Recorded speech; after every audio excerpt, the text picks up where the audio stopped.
চেষ্টা করি তোমরা আমার পাশে থেকো অথবা না থেকো, আমি করবই। এবং এটা মজার বিষয় কি জানো? একটা সময় মনে হয়তো ভিউ পাইতেই হবে, একটা সময় মনে হয়তো টাকা কামাইতেই হবে, অনেক কিছু করতে হবে। বাট এখন কি মনে হয় জানো? এখন মনে হয় কিছু একটা করে যেতে হবে, যেটার জন্য মানুষ আমাকে আজীবন মনে রাখবে। সো আগে অনেক কিছুতে ভয় পেতাম, আর এখন এখন জাস্ট একটা কথা বলি যে আগে ভয় পেতাম বা কাউকে থামাইতে হলে চিল্লা পাল্লা অনেক কিছু করতাম। এখন সবচেয়ে ধীর স্থিরভাবে, সবচেয়ে নরম কণ্ঠে, সবচাইতে ইফেক্টিভ কাজগুলা করে দেখাইতে চাই। আমার জন্য দোয়া করো, আমার সাথে থাইকো। আর এটা বিশাল অ্যামাউন্ট অফ মানুষ আমাকে প্রশ্ন করতেছে, কল দিতেছে যে ভাই আপনার চ্যানেলের 1800 ভিডিও কোথায় গেল? ওয়েল, কোথায় গেল কি হলো তোমাদেরকে বলবো না, তবে বিষয় হচ্ছে যে একটা পরিকল্পনা ছিল, আছে।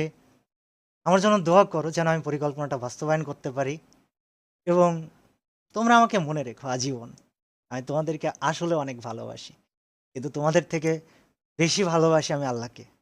তো আমার পরিকল্পনাটা অবশ্যই থাকবে, তবে আছি আমি কিছুদিন তোমাদের জন্য, সাথে থেকো।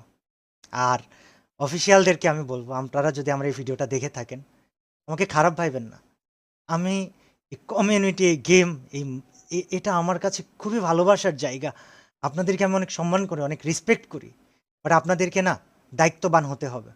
অর্গানাইজার্স, আপনাদেরকে দায়িত্ববান হতে হবে। স্পোর্টস প্লেয়ার, তোমাদেরকেও দায়িত্ববান হতে হবে। এবং আমি নেতা হতে আসিনি, কিন্তু আমি সবাইকে সাথে নিয়ে কিছু পরিবর্তন করে যাব ইনশাআল্লাহ। আমাকে অনেক অনেক জায়গা থেকে, আমি ফ্রি ফায়ার ক্রিয়েটর বলে অনেক সময় অনেক কথা বলা হয়েছে যে কি করতেছেন আপনি, হ্যান ত্যান ৭-১৭। তবে আমি ফ্রি ফায়ারকে একটা সম্মানের জায়গায় রেখে তারপরে ইনশাল্লাহ হারাই যেতে চাই। আল্লাহ হাফিজ সবাইকে। আবারও দেখা হবে, এবং নিয়মিত ভিডিও দিতে পারি বা কিছুদিন পর পরও দিতে পারি, আবার নাও দিতে পারি।